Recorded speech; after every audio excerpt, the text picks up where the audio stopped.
Oke, Assalamualaikum warahmatullahi wabarakatuh. Selamat pagi semua.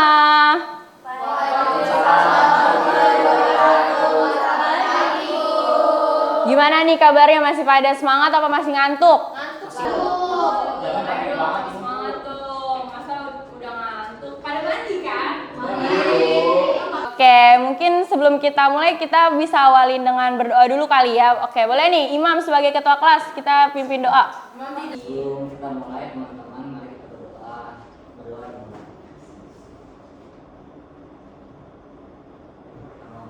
Doa selesai, beri salam. Assalamualaikum warahmatullahi wabarakatuh. Oke, waalaikumsalam warahmatullahi wabarakatuh. Terima kasih banyak ya teman-teman semua. Terima kasih banget Imam udah mau mimpin doa. Oke, sebelum kita mulai kita absensi dulu nih. Hari ini ada yang nggak hadir nggak kira-kira? Hadir semua, Bu. Nihil hadir semua ya berarti ya. Keren banget. Oke, mungkin sebelum kita mulai di pertemuan kita kali ini, Ibu mau nanya nih, ada yang masih ingat nggak materi pertemuan kita sebelumnya? Saya ingat, Bu. Oke, boleh Ziana. Jadi pertemuan kita sebelumnya itu membahas tentang bencana. Dari mulai pengertiannya, bencana itu peristiwa atau serangkaian peristiwa yang menyebabkan dampak negatif yang signifikan terhadap kehidupan manusia, lingkungan, dan keberlanjutan ekonomi serta sosial. Jadi dampak kemarin disebutin dari mulai jenis-jenisnya, ada bencana alam, non-alam, dan sosial, terus juga ada dampak-dampaknya. Oke, terima kasih banyak Ziana atas jawabannya, luar biasa keren banget. Teman-teman yang lain masih ingat lah ya harusnya ya. Ingat, Bu. Ingat keren banget. Semangat belajar. Oke, karena pada sebelumnya kita udah membahas nih terkait definisi juga dampak dari bencana alam itu sendiri secara materi. Kemudian juga kita akan lanjutin tentang resiko bencana, mulai dari kerentanan, ancaman, dan kapasitas dari masing-masing resiko bencana itu sendiri. Boleh ya kita lihat PPT-nya.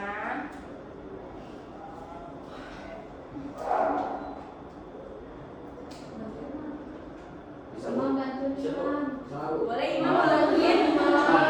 Oke, Imam sangat amat peka ya teman-teman. Alhamdulillah. Kan Imam ketua kelas kita, Bu. Iya, bagus banget. Udah, Bu. Mas Imam. Oke, kali ini kita bakalan ngebahas tentang resiko bencana, terdiri dari ancaman, kerentanan, dan juga kapasitas. Oke, kita mulai dari kerentanan atau vulnerability.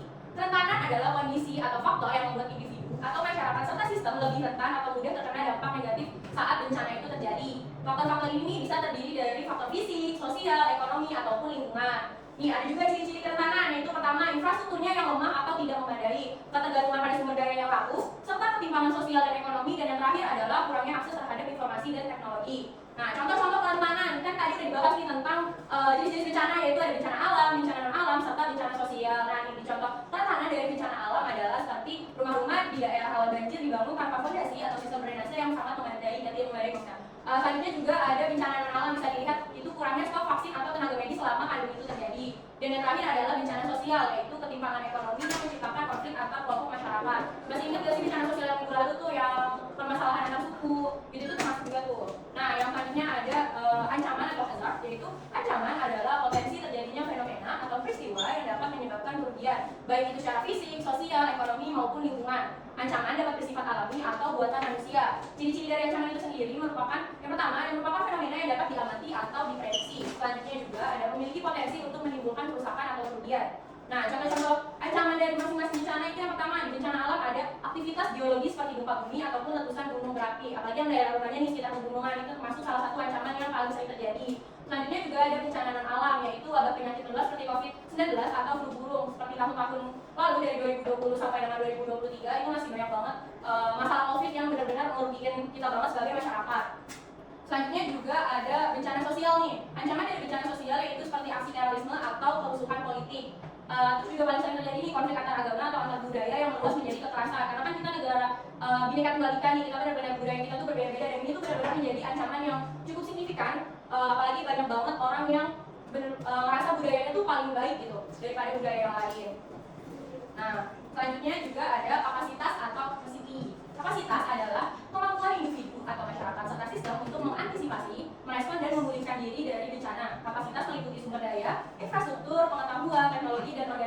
dalam membantu mengurangi dampak bencana. Ciri-ciri dari kapasitas ini adalah kemampuan untuk mengenali dan mengurangi resiko bencana. Kemudian ada juga adanya sumber daya fisik dan manusia yang memadai. Selanjutnya adalah contohnya bencana alam nih, adanya sistem peringatan dini tsunami di daerah pesisir. Ini sangat penting banget, apalagi kita kan juga negara kepulauan ya teman-teman, dan itu benar-benar di banyak orang yang mencari nafkah dan hidup di daerah pesisir. Kemudian juga ada bencana yang alam, yaitu rumah sakit dengan fasilitas dan tenaga medis yang mampu menangani lonjakan pasien saat pandemi.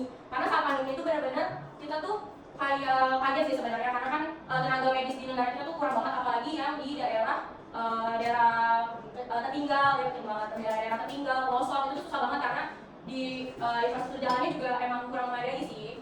Terus selanjutnya juga ada bencana sosial, yaitu lembaga mediasi yang mampu meredakan konflik sosial sebelum terjadi kekerasan.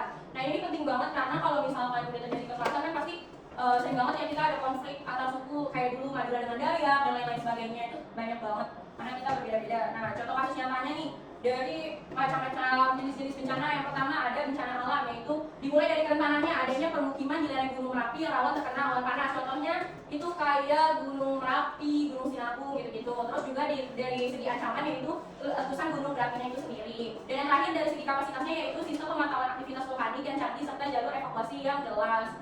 Ini benar-benar sangat membantu kalau misalkan di daerah sekitar pemukiman yang di lereng gunung itu memiliki jalur evakuasi yang benar-benar jelas gitu.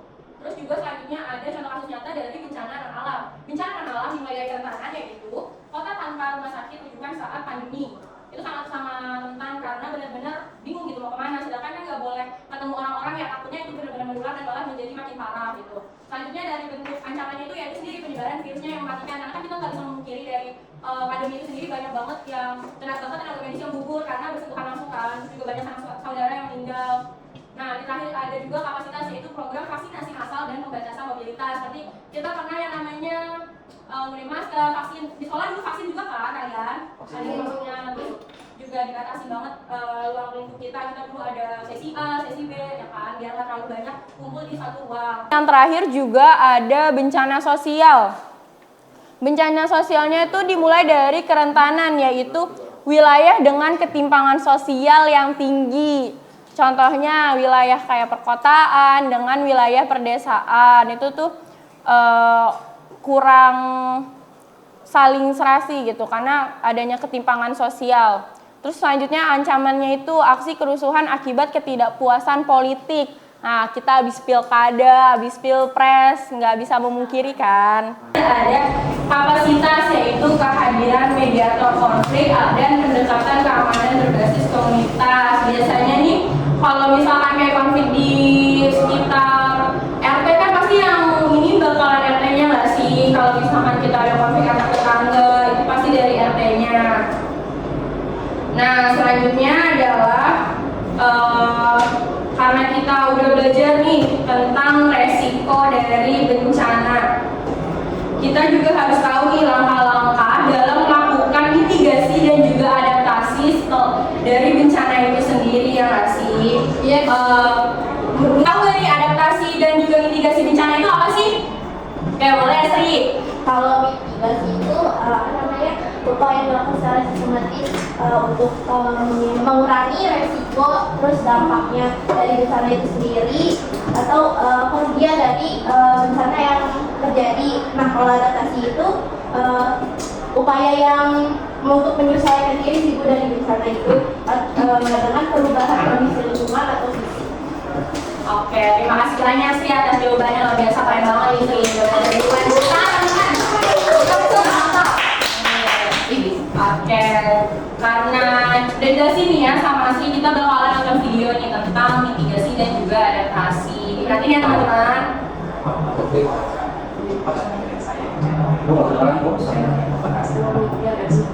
Sudah full. Kita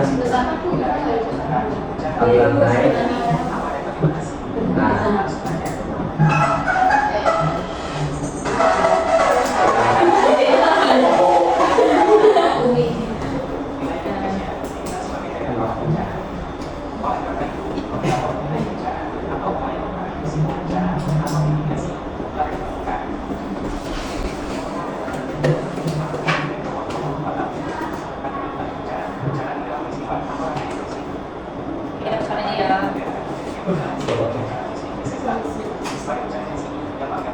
Itu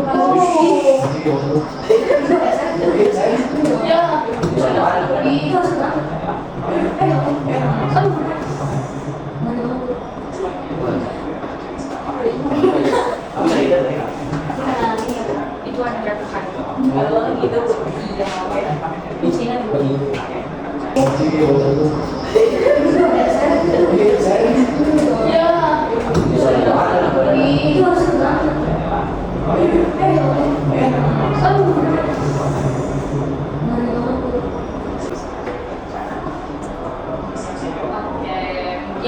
udah ya nih setelah kita nonton videonya nih dari kalian ada yang mau ngasih kesimpulan nggak videonya itu tentang apa?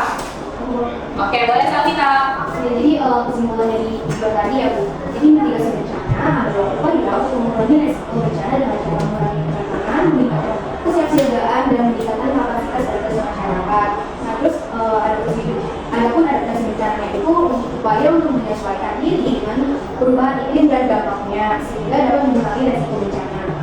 Nah di sini juga dijelasin ada jenis bencana, terdapat bencana alam, gempa bumi, tsunami, gunung meletus, banjir, kekeringan, dan masih banyak lagi. Dan juga dijelaskan adanya bencana alam yaitu ada gagal geologi, gagal modernisasi. Oke, keren banget Salvita, kasih tepuk tangan ya teman-teman. Nah, setelah tadi dijelasin kan nih tentang contoh-contoh mitigasi dan adaptasi dari bencana yang ada. Menurut kalian nih, bencana apa aja sih yang relevan di sekitar kita? Banjir, terus apa lagi? Kebakaran, boleh. Terus apa lagi? Demo jatuhnya apa tuh? Bencana sosial, ya betul. Terus selanjutnya ada apa lagi? Udah, kemiskinan, oh ya benar. Terus boleh nih setelah tadi kalian sebutin nih bencana-bencana yang relevan dari sekitar kita, ada nggak yang mau ngasih tanggapan tentang contoh mitigasi dan juga adaptasi dari bencana yang tadi kalian sebutan? Ayo, ada nggak? Ayo boleh Alicia. Mitigasi untuk bencana kebakaran itu adalah dengan mengecek instalasi listrik di sekitar rumah kita, terus juga seluruh di tiang listrik itu dilihat-lihat kalau udah ruwet itu bisa telepon ke pemadam kebakaran atau ke tukang PLN. Ya benar, lagi daerah Jakarta banyak banget pemukiman padat penduduk yang nggak bisa memungkiri. Iya, Tambora sering banget kebakaran tuh ya. Aduh, rupanya. Tapi aman-aman aja kan ya Ziana ya? Aman tapi deg-degan gitu. Oh, tapi deg-degan. Mungkin boleh tuh coba sarannya Alicia. Mungkin ada lagi kayak tadi bencana banjir, mitigasi sama adaptasinya yang mau kasih tanggapan? Aku mau. Oke, boleh Calmita. Aku izin ngasih tanggapan tentang mitigasi dan adaptasi dari bencana banjir ya. Kalau dari mitigasinya itu dengan meningkatkan sistem drainase untuk mengalirkan air hujan agar lebih cepat. Nah, untuk adaptasinya itu dengan meningkatkan kapasitas deteksi banjir untuk peringatan yang lebih cepat kepada masyarakat. Jadi tidak terlambat itu. Oke, makasih Calmita. Mungkin ada lagi mau nambahin? Satu lagi. Ayo Faruki boleh nih. Enggak, Bu, saya gimana nih? Oh mau amati, boleh Imam mau nggak Imam? Saya cukup membaca doa. Oh baca doa Imam. Ayo. Oke boleh Alicia ada lagi. Dapat nilai plus sih nanti Alicia. Yang lain belum mau sih, Alicia mau. Mitigasi ini COVID-19. Boleh. Itu kita harus dengan selalu selalu cuci tangan dengan baik, terus juga kita harus pakai masker, jaga jarak, dan sebisa mungkin selalu minum obat vaksin. Betul, terima kasih Alicia nih. Alicia dapat nilai tambah nanti ya. Yang lainnya juga nanti pertemuan-pertemuan lainnya nanti tolong aktif ya, lebih aktif lagi biar nilai akhirnya dapat A+ semua. Keren. Oke, mungkin udah jam segini nih ya. Kita bakalan lanjut tentang pembentukan kelompok nih buat pertemuan minggu depan. Mungkin boleh kali nih ya teman-teman semua hitung dari 1 sampai 3, habis itu mulai lagi dari 1 sampai 3. Ayo mulai dari Alicia boleh. 1, Satu, dua, tiga, satu, Dua. tiga, satu, dua. Oke, nanti berarti kelompoknya dengan yang sama ya angkanya, berarti 1 dengan 1, 2 dengan 2, dan 3 dengan 3. Adil ya teman-teman kelompoknya. Mungkin untuk pertemuan kita di hari ini cukup sampai sini. Dari kalian mungkin ada yang ingin ditanyakan? Ada. Aku boleh. Kan kelompok tadi ya tuh. Nah, kan itu kita bakal presentasinya kayak gimana? Kalau untuk presentasi dan lain-lainnya bakalan dijelasin di minggu selanjutnya, tapi kalian bakal ngebahas tentang 3 materi pokok itu dari yang ya boleh milih sendiri nanti. Nanti disesuaikan dengan angka dari kelompok kalian.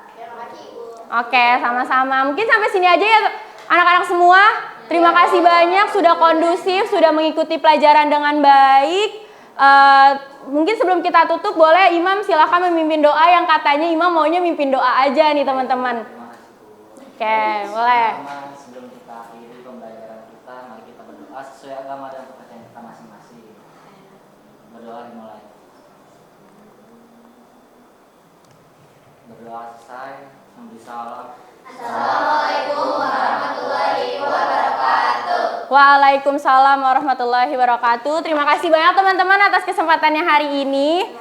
Jangan lupa selalu belajar ya materi yang udah dijelasin kemarin, hari ini dijelasin, bakalan kita bahas terus selama pertemuan nanti-nanti nih. Semangat semuanya.